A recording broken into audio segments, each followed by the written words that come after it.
Une dizaine de romans, des polars, le jazz et surtout Tintinophile, Bob Garcia que j'accueille ici. Bonjour Bob Garcia. Bonjour. Et aujourd'hui, c'est un jour particulier pour vous qui êtes passionné évidemment par Tintin et Hergé, puisque ça fait 40 ans exactement ce vendredi 3 mars. Il nous a 40 quittés. ans que Hergé nous a quittés, donc c'était le 3 mars 1983. Exact. 40 ans après Les Ultimes Secrets d'Hergé que vous publiez, c'est ce livre que vous publiez aux éditions du Rocher.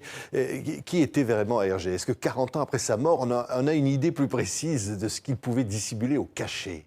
Je ne sais pas si dissimuler ou cacher quoi que ce soit. En tout cas, moi, je pense avoir mis le doigt sur quelque chose d'assez original qui n'a jamais été étudié. C'est le Petit 20e, c'est le Soir Jeunesse et c'est le journal Tintin, dans lequel il prépubliait ses bandes dessinées et dans lequel il y a un certain nombre d'inspirations, de sources directes de son œuvre qui n'ont jamais été expliquées. Et puis aussi ses avis, ses opinions. Donc là, on a peut-être une vision un petit peu plus complète de ce personnage qui est effectivement assez complexe. Oui, voilà, Les Ultimes Secrets d'Hergé. Alors, on ne verra pas trop de photos d'Hergé, ni de Tintin, ni de tout ça pendant cette émission, parce qu'on sait que c'est toujours très compliqué pour des problèmes de droit et de façon de parler de l'œuvre, ce qui est toujours un peu embêtant. Vous en avez d'ailleurs été, j'allais presque dire, la victime, entre guillemets, puisque vous avez, à un moment donné, les éditions Moulinsart avaient porté plainte contre vous. Oui, j'avais fait une courte citation pour je sais pas, peut-être une vingtaine de vignettes d'Hergé, des cases d'Hergé sur 4 bouquins. Ça représentait quelques 0,000x% de l'œuvre d'Hergé. C'était pas de la courte citation et j'ai été condamné pour ça. Enfin, c'est mon. Alors on voit derrière vos couvertures à vous. On a le droit de les montrer, là, rassurez-nous. Ouais, je sais pas. J'espère, oui. C'est vos couvertures à vous. Hergé le polar, Hergé le cinéma à la BD, Hergé l'histoire, Jules Verne et Hergé, vous êtes alors là complètement un tintinophile. C'est 80 000 pages que vous vous êtes ingurgité pour faire ce bouquin-là. Oui. Je suis tombé dessus un petit peu par hasard, faut bien le dire. Je travaillais sur un autre bouquin que vous avez peut-être ici, qui était Tintin et l'histoire. Et dans le cadre de cet ouvrage-là, j'ai été amené à consulter un certain nombre de volumes du Petit 20e, de ce magazine, donc pour enfants, dans lequel il prépubliait ses bandes dessinées. Et puis en regardant un, je me dis, tiens, ça me rappelle tel élément de scénario de tel BD. Tiens, ça me rappelle tel autre élément, etc. Et je me suis dit, mais au fond, on en a déjà parlé, j'ai entendu parler dans certaines biographies du Petit 20e et de ce qu'Hergé aurait pu éventuellement prendre dans le Petit 20e, sauf que ça n'a jamais été étudié de manière approfondie. Donc, je me suis mis en quête d'aller chercher tout ça. C'est pas facile, ça remonte à 1900, ça commence en 1929, et puis pour la dernière publication du journal Tintin, c'est en 1987. Donc, vous avez demandé à des tintinophiles, il y en a plein, des collectionneurs, de retrouver les milliers de revues. Oui, il y en a un peu plus de 2500, 2800, je crois, au total. Donc, je me suis amusé à aller voir un tel. Alors, un tel, il a une petite partie de ça. Il les a pas scannés. Donc, derrière, après, il faut encore les photographier, etc. Puis, il me dit, ah oui, mais j'en ai eu une autre partie, mais je l'ai vendue à un tel. Est-ce que vous avez gardé ses coordonnées? Oui, alors il faut aller voir un tel, etc. C'est le monde des tintinophiles. Voilà, alors on est en plein dedans. Vous tirez la ficelle, et puis finalement, au bout d'un an pratiquement d'investigation, j'ai réussi à avoir la totalité de tous les numéros du Petit 20e, tous les numéros du Soir Jeunesse, donc c'était le supplément jeunesse du magazine Le Soir qui était aux mains des Allemands, plus les pages dans lesquelles Hergé a publié après ses bandes dessinées, dans Le Soir même, et puis après la guerre, à partir de 1946, tous les journaux Tintin, donc 2500... ça veut dire, en fait, évidemment, vous avez cherché ce qui avait pu influencer les histoires qu'on connaît de Tintin, de Josette et Joko, de Quick et Flupk, et en fait, toute l'œuvre d'Hergé, et vous avez découvert beaucoup de choses sur ce qui, finalement, nourrissait l'œuvre. Alors attention, je partais vraiment à l'inconnu, je ne savais absolument pas ce que j'allais découvrir, si j'allais découvrir quelque chose en lisant tout ça. Donc il a fallu effectivement scroller, une fois que tout a été scanné, scroller page par page, 80 000 pages, où quelquefois je me disais, mais alors tu es en train de faire fausse route, il n'y a rien du tout dans ce que tu regardes. Et puis à un moment donné, bam, vous voyez apparaître en gros sur l'écran l'origine du docteur Müller, l'origine de Philocèle, vous savez, celui qui, le voleur à la tire, là, qui vole les portefeuilles dans le secret de la licorne, etc.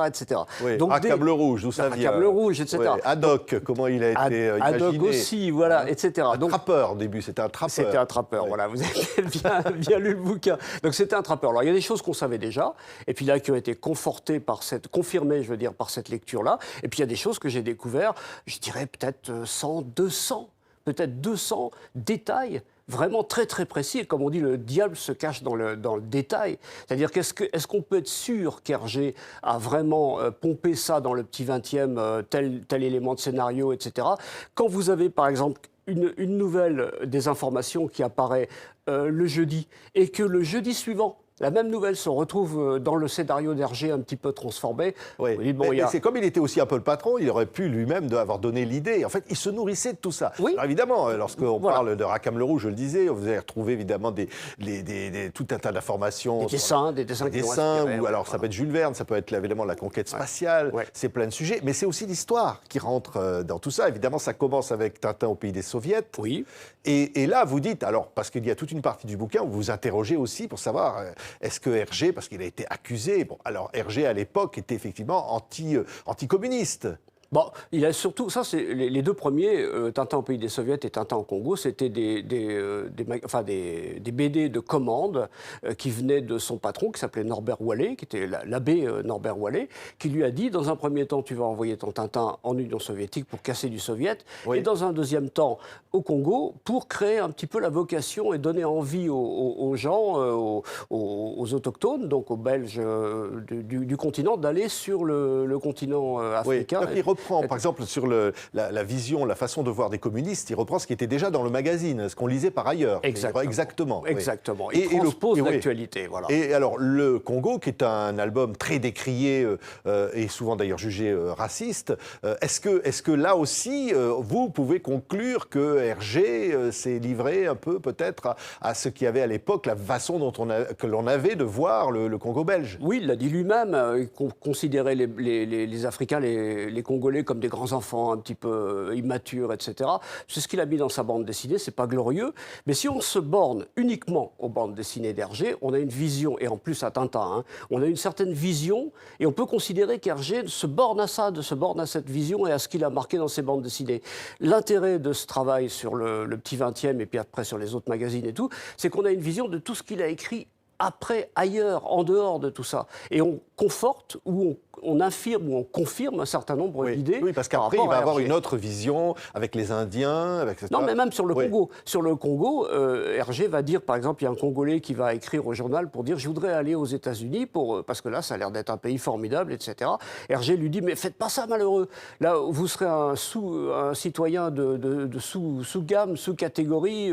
Là-bas, les Noirs sont pendus pour un rien, etc. C'est une horreur. Ne faites pas ça. » Donc, il prend la défense du Congolais en lui disant « Là-bas, il y a du racisme. Il y a le Ku Klux Klan, etc. » Donc, il n'est pas du tout raciste contre les Congolais, mais au contraire, prend leur défense. Oui. Donc, il faut voir ce qui a été écrit en dehors des bandes dessinées, qui ne constituent pas l'unique pensée d'Hergé. Il y a bien d'autres choses. Oui, c'est absolument passionnant. Alors, évidemment, ça, c'est plus connu, mais le soir, lorsque le soir passe aux mains des Allemands pendant la Seconde Guerre mondiale, il choisit vous dites, finalement, c'est plus la lâcheté qu'autre chose, il choisit de continuer de travailler pour ce journal aux mains, on va dire, des nazis. Oui, c'est ce qu'on appelait le soir volé, parce qu'effectivement, il était aux mains des Allemands, donc c'était plus le soir habituel, c'était le soir qui avait été volé par les Allemands.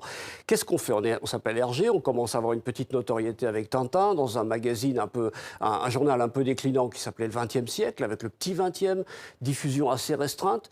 La guerre arrive, le journal en question, il est aux mains des Allemands, et on vous propose un journal qui diffuse, allez, peut-être 5 ou 10 fois plus que le 20e siècle, et vous continuez vos BD. Qu'est-ce qu'on ferait? Qu'est-ce qu'on aurait fait, nous, en tant qu'humains, dans cette situation-là? Il va collaborer, certes, mais sa collaboration, elle va se borner à faire des bandes dessinées, puis à faire rêver un peu les enfants dans un moment où ils avaient besoin de ce rêve-là. Oui, mais il est conscient quand même de la situation. Totalement. Oui. Totalement.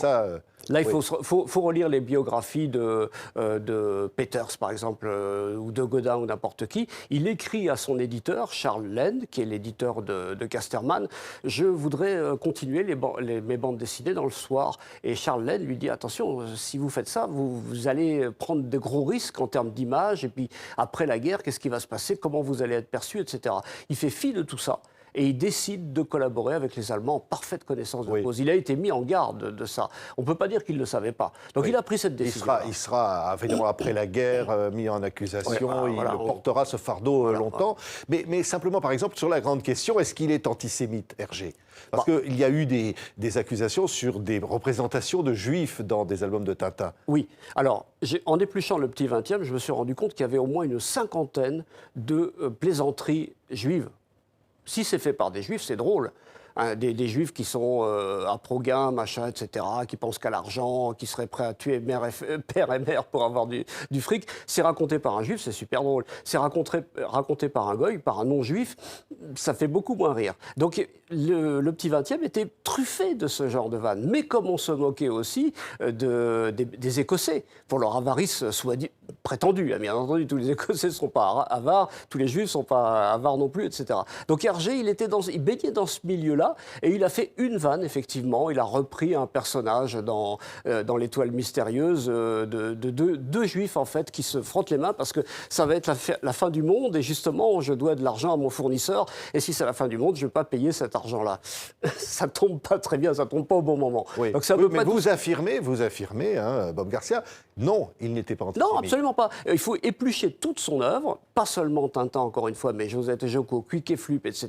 Il n'y a pas une vision du juif qui est négative, qui est vraiment contre le juif, antisémite, oui, au sens propre du terme. Alors, il y a une autre question, est-ce qu'il était anti-musulman? Parce que ça aussi, ça a été posé. Pas plus. Oui. Alors effectivement, il y a une bande dessinée, c'est dans Le Crabe aux pinces d'or, je crois, ou dans L'Or Noir, je ne me rappelle plus, l'un des deux, ou les deux, où il y a les Dupont qui rentrent dans une mosquée avec les chaussures et qui se font virer à coups de pompe dans le derrière parce qu'ils sont rentrés dans la mosquée et qu'ils n'ont pas respecté les règles. Et à un autre moment donné, un des Dupont qui donne un coup de pied aux fesses d'un musulman qui est tourné vers la Mecque en train de faire sa prière, etc., avec les fesses en l'air. Alors on dit, oh là là, malheur, il est anti-arabe, anti-musulman, anti ce que vous voulez. Mais de qui se moque dans cette histoire-là? Des Dupont, pas des musulmans. Ils disent, vous voyez, ces gens-là qui sont belges, au passage, donc on pourrait aussi dire qu'il est anti-belge après Hergé. Ces gens-là sont ridicules parce qu'ils ne connaissent pas les traditions locales et ils commettent des erreurs notoires et ils se font virer. Hergé connaissait très bien le Coran, les principes religieux. Absolument, les 7 piliers du Coran, il le connaît très bien. Je l'ai développé dans un autre bouquin d'ailleurs qui s'appelle... D'ailleurs, il était plus mystique que catholique. Oui, je crois, oui, c'est ça. Voilà. Peut-être attiré plutôt par l'ensemble des religions, par un côté un peu mystique, mais la religion catholique ou la religion... Le bouddhisme ou autre chose, l'islam, non, c'était pas vraiment... Alors, une autre question que vous abordez, c'est passionnant dans ce bouquin, est-ce qu'il était misogyne? Parce qu'effectivement, la société de l'époque était baignée de ça. Là encore, si on réduit sa pensée à son œuvre la plus connue, c'est-à-dire Tintin, il y a très peu de femmes. Enfin, encore que, on a pu en décompter à peu près une cinquantaine. Hein. Il y a des actrices, il y a toutes sortes de personnalités qui apparaissent, mais plutôt en filigrane, en fond, qui ne jouent pas un rôle très énorme. La Castafiore étant un petit peu l'arbre qui cache la forêt. Si on se borne à cette œuvre-là, effectivement, il n'y a pas beaucoup de femmes. C'est une œuvre de garçon, c'est un ancien scout qui part avec ses copains faire des virées, etc. La femme n'a pas vraiment trouvé sa place là-dedans. Maintenant, si on regarde ce qu'il a fait par ailleurs, Hergé, il a publié dans comment s'appelait déjà votre journal Madame, quelque chose comme ça, qui était le supplément du XXe siècle, du lundi, qui était consacré aux femmes. Et là, il décide des femmes, personne n'en a jamais parlé, elles sont filiformes, elles sont magnifiques, c'est les canons de l'époque, c'est vraiment de très belles femmes pour l'époque, hein, de cette époque-là, selon les critères de cette époque-là. Et après, il a eu aussi des épouses qui étaient vraiment particulièrement jolies, notamment sa première épouse, Germaine Kikens, qu'il a il en a fait des tableaux, des tableaux nus que l'on connaît, et il dessinait ça très très bien. Il n'y avait aucune connotation négative ou péjorative dans ses dessins et dans son approche des femmes. Il a fait aussi des publicités. Les publicités pour des voitures, pour toutes sortes de marques, où souvent une femme est présentée dans ces publicités-là. C'est des femmes avec une classe pas possible, très très belles, et qui sont à des années-lumière de ce qu'il a pu représenter dans Tintin avec la Castafiore. Donc non, il n'était pas misogyne. Il était entouré de femmes aussi. Au petit 20e et par la suite. 40 ans après, les secrets, les ultimes secrets, c'est le titre de votre livre aux éditions du Rocher.